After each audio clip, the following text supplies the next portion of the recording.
nos seios da sua querida mamãe. Era menino, criança.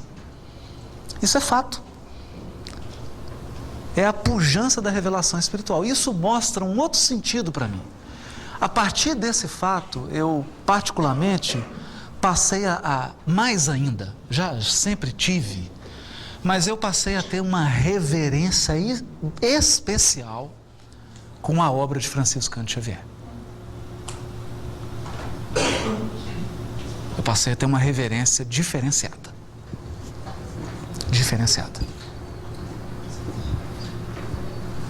E isso tem contribuído demais, porque eu tenho percebido que nós, muitas vezes, estamos esquecendo esse tesouro. O André Luiz dizia que as suas obras seriam no futuro estudadas nas universidades, pois esse fato hoje já é real. Nós temos hoje gente de Associação Médica Espírita já defendendo tese de mestrado na Unicamp sobre tese do livro A Evolução em Dois Mundos. Tem gente já conduzindo pesquisa, pesquisa acadêmica, a partir das obras de Francisco Cândido Xavier. Por quê? Porque a obra do Chico é como se fosse uma cebola. Primeiro, quando você lê, você começa a chorar. Mas não é por isso, não. Porque ela tem várias camadas. Você tira uma camada, tem outra. Aí você tira outra, tem outra. Você tira uma outra, tem outra. Tira uma outra, tem outra. Ontem eu lendo descobri uma coisa, mais uma camada. Porque tem informação aqui para 400 anos. É surpreendente. Uma pesquisa, há um mês atrás, a gente estava fazendo uma pesquisa sobre arqueologia em Corinto. Porque o Emmanuel inicia o livro no segundo parágrafo do Paulo VI, segundo parágrafo. Ele fala que as ruas de Corinto eram suntuosas. Mas rua suntuosa? Como assim? Rua suntuosa? Porque a gente sabe que as estradas, né, nas colônias romanas eram feitas de pedras, né? Tem até lá em Roma, até hoje, aquelas estradas, né? Bom, encontramos uma enciclopédia de arqueologia bíblica, 10 volumes. Nessa enciclopédia, fala de uma expedição arqueológica feita em Corinto. E em 1970, numa escavação em Corinto, descobriram que as ruas de Corinto eram de mármore. Vocês já imaginaram rua de mármore? Né, Odélia? Ontem nós fomos numa casa que tinha um mármore bonito, né? A hora que eu olhei para aquela sala, eu falei assim, imagina uma rua toda de mármore, polido. Então, quando o Emmanuel diz que as ruas eram suntuosas, ele não está enfeitando, ele está informando. E aí ele começa a descrever Corinto, a população de Corinto, para quê? Por que ele está fazendo isso? Para a gente entender a carta aos Coríntios. Porque se você conhece a cidade, através da obra de Emmanuel, se você conhece a população, os costumes, o que eles faziam, como é que eles eram, como é que eles pensavam, como é que eles viviam, agora é possível entender por que Paulo escreveu daquele jeito para eles. Qual era a necessidade deles? Por exemplo, Corinto era conhecida como a capital mundial da prostituição.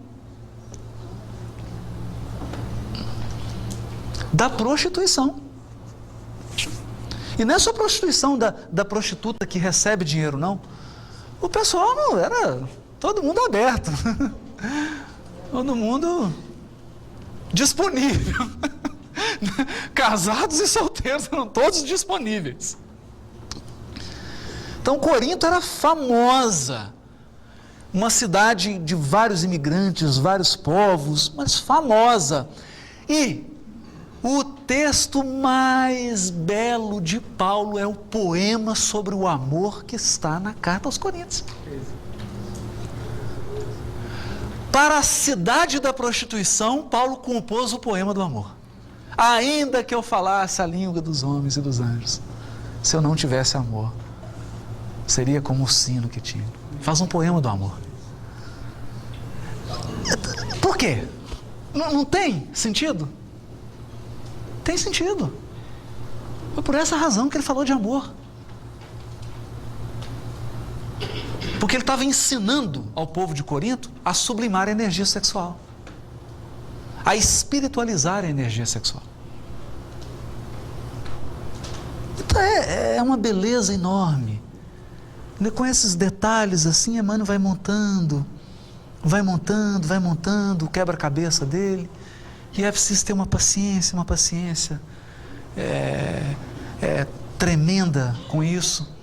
Antes da Igorina desencarnar, você conhece a Igorina lá do Triângulo?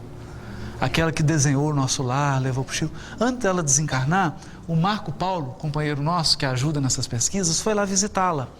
E aquele tanto de gente, ele visitou e não sei o quê. E isso foi muito bacana, porque a hora que ele estava indo embora, ela pegou na mão dele e falou assim: ô meu filho, você não para as pesquisas sobre o Chico não, viu? Você não interrompe as pesquisas da obra do Chico não. Então ele ligou emocionado, chorando de lá: ô Igorina, falou pra gente não parar as pesquisas. E ele não tinha nem comentado nada com ela. Porque é bonito demais, a doutrina espírita a gente sabe, a doutrina espírita é a doutrina do esclarecimento. A nossa fé é raciocinada. É por isso que a espiritualidade dá esse tanto de informação para a gente, para que a gente consiga ter uma fé raciocinada, esclarecida. Todas as informações necessárias que nós precisamos, foram dadas pela espiritualidade, através das mãos do Chico. Agora é escavar. É isso, Marta, ele contar essa história, né? Vamos para as perguntas, né? Tem uma primeira aqui, que eu acho que a gente abordou até en passant essa questão, né? Que é as cartas de Paulo a Timóteo. Nas cartas de Paulo a Timóteo existem textos que discriminam a mulher com relação à sua participação na sociedade. Pergunto, os textos estão escritos errados? Houve algum erro na compilação desses textos? Bom, aqui tem vários fatores que precisam ser abordados. Vários fatores. Paulo era hebreu. Não obstante a formação grega que nós vimos aqui, ilustre formação grega, ele era um hebreu. E na época, na Palestina, a língua falada era o aramaico e o hebraico. O aramaico e o hebraico têm uma peculiaridade. Uma peculiaridade, assim, forte. Ela é uma língua, essas línguas, elas são cheias de figuras de linguagem. O que é isso? Vou explicar. Vou pegar algumas do português. Alguém chega e fala assim: nossa, engoli sapo ontem no serviço. A pessoa fala: mas será que ele pegou um sapo mesmo e engoliu? Ninguém vai pensar isso. Dei com os burros na água. Ninguém. Todo mundo entende o que é. Fulano chutou o pau da barraca. E assim vai. O hebraico e o aramaico é cheio disso. Mas é cheio. É uma linguagem forte, cheia de expressões idiomáticas, que, na tradução da Bíblia, sobretudo do Velho Testamento, essas expressões idiomáticas, na hora que eles vão traduzir, eles interpretam e dão uma suavizada. Então, se você pega, por exemplo, Salmos, alguns outros textos no Velho Testamento, está dizendo assim: e a minha alma se alegra no Senhor, Aí você vai no original hebraico, sabe o que está escrito lá? E os meus dentes estão cheios de gordura no Senhor. Como é que é? Dente cheio de gordura? Mas não é possível. A hora que eu olhava a tradução e o texto, eu falei, mas não é possível. E aí você começa a estudar a língua, que é uma expressão idiomática. Para falar assim, eu estou feliz, você fala, estou com um dente cheio de gordura. Sim, mas sem brincadeira. Sem brincadeira. Inclusive tem uma obra belíssima chama de Dom Estevão Bittencourt. Dom Estevão Bittencourt, que foi um grande intelectual da Igreja Católica aqui no Brasil, né? Formado na Escola Bíblica de Roma, um grande escritor, onde ele trabalhou algumas dessas expressões de linguagem, algumas dessas figuras de linguagem. E aí quando você vai, é muito forte. O que acontece? Quando Paulo está escrevendo, a todo momento ele usa essas expressões de linguagem. Ele usa isso. Quando ele usa isso, você tem uma impressão de uma linguagem rude. Mas não é. É uma característica da língua. Nesses textos envolvendo a mulher, eles estão cheios dessas figuras de linguagem. A ponto de a Loyola tem uma coleção bíblica que ela publicou, um livro chamado Homem e Mulher em Paulo. Foi uma tese de doutorado. Agora eu não sei se foi na Alemanha, acho que foi na Alemanha, exatamente, uma tese de doutorado defendida na Alemanha, virou livro, o autor é um grande especialista, e o que ele se propõe fazer? Nessa linha, ele pega todos esses textos em que Paulo fala da mulher e demonstra que ali existem aspectos linguísticos que os tradutores desconsideraram e, portanto, traduziram equivocadamente. E que, paralelo a isso, aí ele trabalha numa outra linha também, que havia um contexto da época. Paulo se expressou dentro daquele contexto. Então, não há discriminação da mulher em Paulo. Paulo não discrimina a mulher, em hipótese nenhuma. Nós vamos dar alguns fatos para comprovar isso. Alguns fatos só. Alguns estão no Atos dos Apóstolos, em Paulo e Estevão. Paulo chama uma companheira. Esse texto é um texto problemático. Está na Epístola aos Romanos. Esse texto é problemático, porque tem muita gente que não aceita. Esses sim são preconceituosos. Paulo chama uma companheira em Roma de apóstola.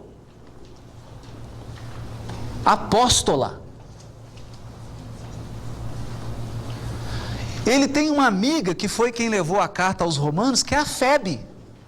Era amicíssima de Paulo. Nós temos Lídia, a mercadora de tecidos, que ele fundou a igreja e ficou na casa dela. Então, no livro Paulo e Estevão, nós vamos vendo esse respeito que o Paulo tem pela mulher, esse carinho que ele tem pela mulher. Várias colaboradoras de Paulo eram mulheres, várias, numa sociedade na época absolutamente patriarcal. No templo de Jerusalém, vocês vão horrorizar, no templo de Jerusalém era assim, eles tinham um átrio destinado aos gentios, aqui o lugar que entravam os sacerdotes. Nesse átrio podia mulher entrar. Daqui para frente não era permitida a entrada de mulher. A mulher não podia entrar. Então havia sim, uma forte exclusão da mulher no judaísmo. Mas Paulo chama inúmeras companheiras que fundam igrejas cristãs sob a orientação dele. E acusado de machista, de discriminador.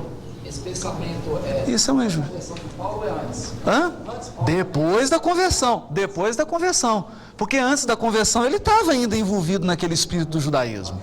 Né? E se ele, por exemplo, tem uma cena muito interessante, mas a gente já vê como é que ele já era diferenciado. Na morte do Estevão, ele era o juiz da causa.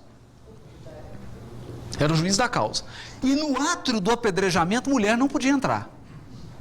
E ele usou da autoridade para levar Abigail. Olha como é que ele já era diferenciado. Tá certo que era Abigail, a queridinha dele. Mas entrou. Porque nem Anás e Caifás levavam a mulher. E ele usou da autoridade dele e colocou Abigail lá. No diálogo dele com Abigail, a gente já vê que ele tem uma visão diferenciada. O carinho da Dalila, depois que ele está preso em Jerusalém, já no fim, quase no fim da vida dele, vocês lembram? A irmã vai visitá-la com o sobrinho. Que carinho que a irmã dele tem com ele? O afeto, a relação afetuosa que ele tem com a irmã, é uma injustiça. É uma injustiça. Após a morte física de Jesus, por exemplo, a primeira pessoa a quem ele aparece é Maria de Magdala. Mas Jesus... aí você... não, Sim. Aí você deu um salto de...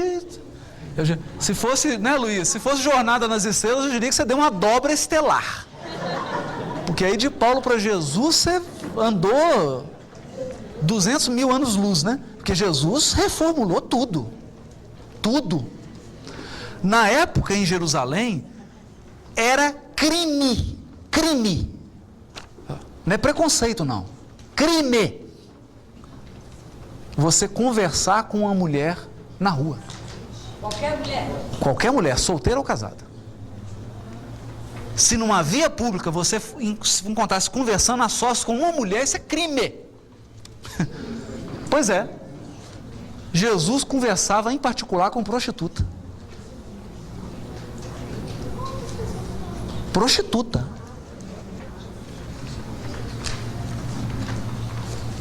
Então, é o mestre. Porque Jesus não veio para se submeter aos nossos costumes. Ele veio para impor os costumes celestes. Ele veio para trazer os costumes celestes, não para se submeter aos nossos costumes. Por isso que às vezes eu até rio e acho... esses filmes sobre Jesus, para mim, são filmes de comédia. Eu sempre compro uma pipoca, um refrigerante e morro de rir. Porque aquilo ali é qualquer coisa menos Jesus. Jesus está muito acima das cogitações humanas. Tá, né? Muito acima. Mas o Paulo já denunciava essa... Fale mais um pouco sobre Paulo como médium inesquecível. Aqui é uma coisa interessantíssima, porque médium inesquecível. Aqui é uma coisa interessante, porque profeta é médium. Se nós pegarmos todas as descrições, todas as características do profetismo, todas elas são características da mediunidade, sobretudo a psicofonia. A maioria dos profetas de Israel eram médiuns psicofônicos. É curiosíssimo. E aqui tem uma coisa, até aproveitando a deixa, tem uma coisa belíssima que o Emmanuel faz. Quando a gente pega Atos dos Apóstolos, você lê certas coisas que a gente fica meio... falando, nossa, mas que coisa engraçada, eu não estou entendendo isso que o Lucas está falando. Porque é uma linguagem diferente, vocês querem ver? Quando Estevão está morrendo, ele fala assim, eis que vejo o céu se abrir e o Senhor à direita do Pai. Você fala, mas que linguagem mais esquisita. Aí o Emmanuel explica no romance. Ele teve uma visão espiritual de Jesus que se aproximava. Olha só, a visão era espiritual, mas a maneira de narrar e descrever era típica da época. Tem muita gente que pega essa maneira de narrar e descrever, lê ao pé da letra e começa a tirar conclusões. Interpreta tudo ao pé da letra. Tem um fato interessantíssimo. Emmanuel narra. Paulo adormece numa caverna e sonha com Abigail e com Estevão. Vocês lembram? Isso é lindo, né? Ele já estava começando o trabalho, já estava em frangalhos.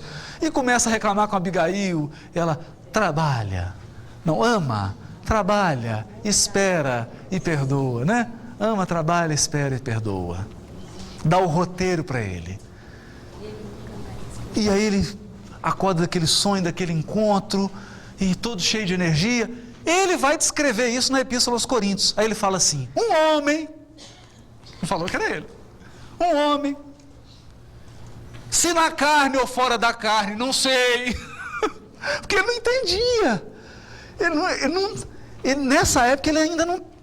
Você estava na carne, porque eu cumprimentei ela. Abraão, será que eu estava na carne? Mas estava sonhando, estava na carne, não estava na carne? Que corpo que era? Ele não tinha ainda desenvolvido os seus raciocínios acerca do corpo espiritual. Um homem, não sei se na carne ou fora da carne, Deus o sabe. Foi até o terceiro céu. Olha a forma de narrar. Porque na cultura hebraica tinha 7 céus. Deus estava no 7º. Que são as esferas espirituais. Para nós é simples. Tem onde eu estou, umbral. Aí vem nosso lar. Aí morada nova. São as esferas espirituais. E eles chamavam de céus. Primeiro céu, segundo céu, terceiro céu. Ele falou terceiro céu, porque ele sabia que era um lugar lindo, mas descreveu com a linguagem dele. Olha que fantástico, uma mediunidade de desdobramento, ele desdobrou-se. Né? Naturalmente, ele viu Jesus, né? Jesus apareceu para ele 2 vezes. Mas ele descreve esses fenômenos mediúnicos com a linguagem da época. E por isso que muita gente não entende. Lê lá, Atos. Estavam com ele, por exemplo, na estrada de Damasco. Tem alguma pesquisa que você fez? Como é que esses soldados se sentiram? Eles devem ter levado muito susto. Mas eles não viram nada, pelo que o Emmanuel descreve, viram só um clarão e o Paulo caindo. E ele cego. E cego. Aí eles ficaram assustados, né? Sem entender, né? Não entenderam o que estava acontecendo. Vieram embora. Já pensou? Hoje eles devem estar pensando assim, oh meu Deus, eu vi o Paulo caindo e nem entendi nada. Mas é assim, né? É evolução, né? Tem mais um.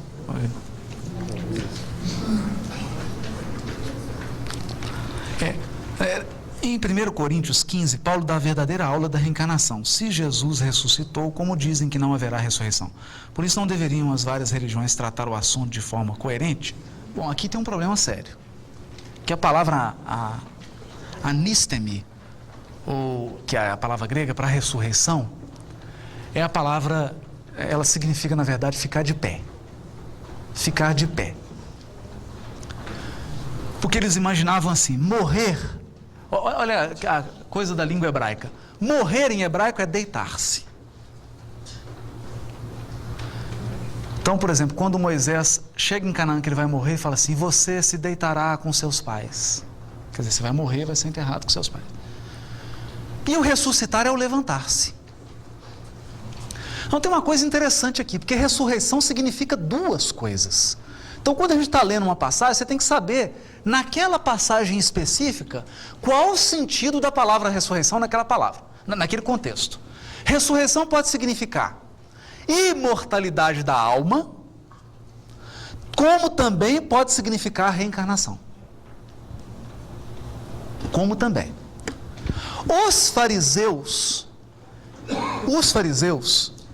e isso é verdade. No Talmud da Babilônia, tratado Sanhedrin,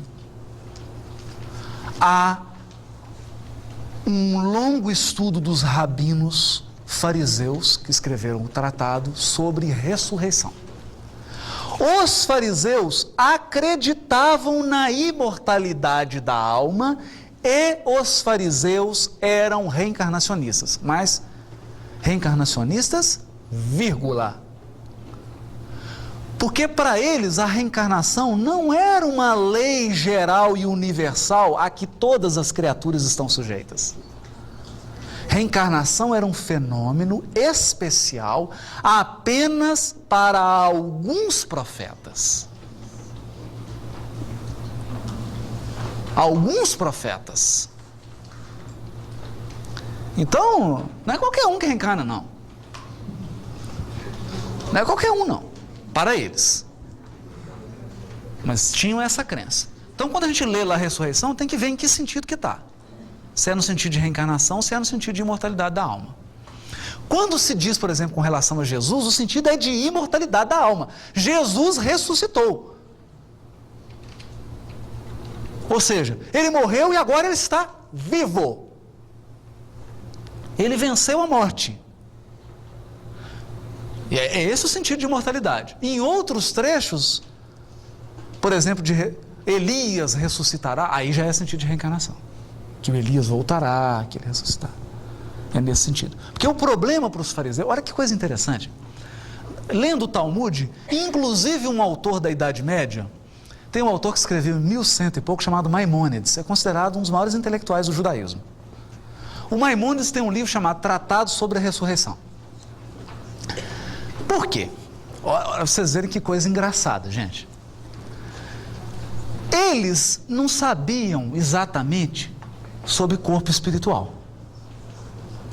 Então, para eles, no mundo vindouro,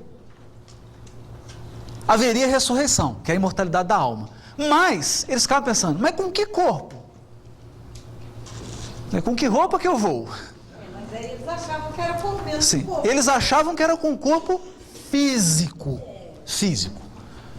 Então, o corpo físico ia ser restaurado. Acredita, porque não tinha outro, eles não conseguiam explicar, né? Bom, o Maimônides, copiando, plagiando Paulo, eles não gostam que fale esse nome, mas tem que ser dito, escreveu na grande obra dele, que ele foi um grande intelectual, que não era bem corpo físico. Ele quase morreu. Quase mataram ele.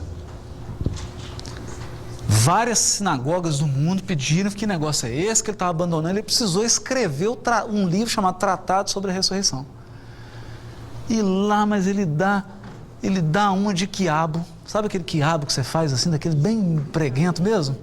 Mas escorrega e no fundo ele acaba dizendo o seguinte: não é corpo físico não, tem um outro corpo. Nas entrelinhas ele acaba fazendo para ver como é que o problema era sério, né? Eles tinham a ideia, mas não tinham essa noção clara, né?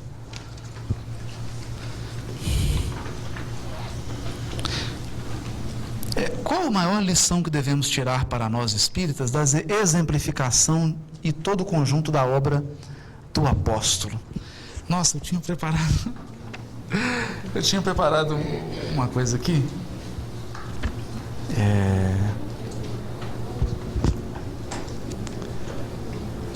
Tem a maior lição que a gente pode tirar de Paulo. Separei um texto aqui, vou ver se você acha que você achar. Olha aqui, está no último capítulo. Eu vou deixar essa pergunta para depois, então, que eu encerro com ela, que eu já tinha até preparado e eu desmarquei aqui. Antes do Paulo ir para Jerusalém, olha aí, antes dele ir para Jerusalém, um encontro com João Evangelista, em que ele conversa com João Evangelista sobre a situação dele. Nasci para uma luta sem tréguas, né? Bom, aí a gente pula essa, daqui a pouco eu volto, porque essa é belíssima. Assistindo um programa de TV, Rede Viva, o padre falava dos evangelhos, ele dizia que o evangelho de Lucas foi copiado do evangelho de Marcos. Exatamente, eles acham isso. Que é muito interessante, está vendo como é que a doutrina espírita é preciosa? Eles fazem uma estatística assim, meio maluca. Pegam o evangelho de Marcos e percebem que 95% do evangelho de Marcos está contido em Lucas e Mateus. E que tem muita coisa de Mateus e Lucas que não está em Marcos. Antes da viagem para Jerusalém. Não é no último não, é bem mais para trás. É antes dele ser preso. E, com base nisso, o que eles começam a afirmar? Quando eles comparam textos paralelos, eles olham para Marcos e veem que muitas vezes Mateus está seguindo de perto, e Lucas também, às vezes com as mesmas palavras, o texto de Marcos. O que eles concluíram? Que na cabeça deles, o evangelho de Mateus só foi escrito no ano 70 e o de Lucas somente no ano 77, 80. Eles acreditam então que o primeiro evangelho é o de Marcos, Mateus copiou Marcos e Lucas copiou os dois e acrescentou alguma coisa. Correto? Errado. Está tudo errado. Está tudo errado. Porque no ano 36 já havia o completo Evangelho de Mateus. Agora vocês vão me ajudar, que eu estou na pesquisa tem 2 anos. Que língua que ele estava? Aí agora isso é duro. No ano 36, que língua que estava o Evangelho de Mateus? Agora... Alguns acham que estava em hebraico. Nós não preservou nada em hebraico. Nós não temos nenhum manuscrito do Novo Testamento em hebraico. Nada. Tudo é conjectura. Tudo que a gente tem está em grego. Está tudo em grego. Novo Testamento inteiro. Mas, pela forma como foi escrito, a gente acredita sim que tenha surgido um primeiro ali em hebraico e depois, logo cedo, uma tradução para grego. Bom, mas surgindo disso, havia Evangelho de Mateus. Quando Paulo está preso em Cesareia Marítima, no ano 60, o procurador que tinha substituído Pilatos era Pórcio Festo. O Paulo está preso em Cesareia e tem a visita de Lucas. E aí, uma história que Emmanuel já estava costurando há muito tempo. Que história era essa? Ao longo do livro Paulo Estevão, Emmanuel fala que Paulo recolhia dados há 30 anos porque ele intentava escrever um evangelho. Ele colheu informes de Maria, ele visitou Madalena, nas viagens dele ele foi colhendo dados, ele coletou um tanto de dados que ele queria escrever um evangelho, mas Jesus não permitiu. Quando ele percebeu isso, que estava preso e que era a última viagem dele, achou? Conversa com o João? Conversa com o João. Nasci para uma luta sem tréguas. Acha isso? Aí, ele vira para Lucas e fala: olha, está aqui o meu material, eu não vou poder escrever esse evangelho, escreva você. Está no Paulo Estevão. Aí Lucas vai lá, escreve o evangelho, traz para ele. Aí ele fala: não, Lucas. Pois é, para ele confirmar. Para o Paulo dar uma lida, para dar uma confirmada. Ele lê e fala assim: agora seria interessante que você escrevesse uma história dos apóstolos, para narrar o trabalho inicial, não sei o quê. Aí Emmanuel fala assim: e Lucas iniciou a escrita de Atos dos Apóstolos, mas não fala quanto que ele concluiu. No ano 60. Quando Paulo está viajando em 62, que ele fica 2 anos preso em Cesareia Marítima, quando ele está viajando para Roma em 62, Lucas, a hora que é lindo essa cena, ele vai passando pela praia, em todas as cidades, e as pessoas começam a despedir dele, é emocionante. Tem uma cena em Éfeso que Maria vem para a praia para despedir dele, ele chora, aí Lucas... Paulo. Aí Lucas vira e fala assim: Paulo, eu vou escrever tudo isso. Ele fala: não. Silencia todas essas notícias. Você vai colocar que eu fui um perseguidor, a minha inferioridade, as minhas lutas, os meus sofrimentos para atender às expectativas de Jesus, mas quanto a isso você silencia. E o Lucas silenciou, mas Emmanuel quebrou o silêncio. Emmanuel quebrou o silêncio com a permissão de Paulo. Deve ter sido uma negociação difícil no plano espiritual. Fala: mas Paulo, está na hora, Paulo.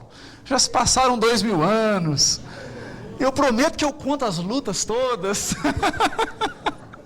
E contou. E o Evangelho de Marcos, que foi escrito em Roma, Emmanuel fala que Pedro chega em Roma com Marcos, mas isso foi depois do ano 62. Portanto, o de Marcos é o penúltimo. É o penúltimo. Foi Marcos que copiou. O de Mateus já estava pronto há muito tempo. Há muito tempo. No livro Boa Nova, no capítulo sobre o Sermão da Montanha, Humberto de Campos revela que logo após Jesus ter proferido o Sermão da Montanha, Levi tinha anotado tudo. Ele anotava na hora. Então, temos que ir com calma, né? Voltando àquela... Tem mais... Acho que o tempo... né? Vamos fazer para a última, né? Para a gente...